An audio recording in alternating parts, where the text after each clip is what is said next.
الوالدين لهم حقوق عظيمة علينا والله يا أخوان، وغالبنا مع الأسف لاهي وغافل ومقصرين، عسى الله يتوب علينا ويتجاوز عنا.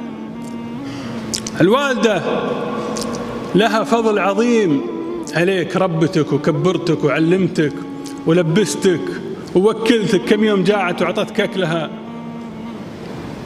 أقسم بالله والدتي عمرها في 70، الله يحفظها ويحفظ أمهاتكم ويرحم الميت منهم، إلى اليوم ما تمد يدها إذا أنا جالس وياها على صحن، ما تمد يدها على اللحم ولا تمد يدها على الدجاج، تخاف إني آخذ، إنها تأخذ شيء أنا مشتهي. إلى اليوم تعاملني وأنا طفل. ما تلحق جزاء الوالدة قط.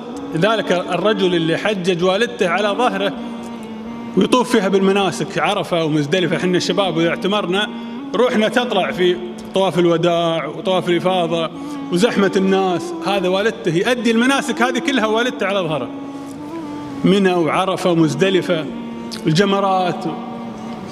يوم خلص جاء عند أمير المؤمنين عمر، قال يا عمر فرحان، أتراني أديت حقها؟ قال لا ولا طلق من طلقاتها.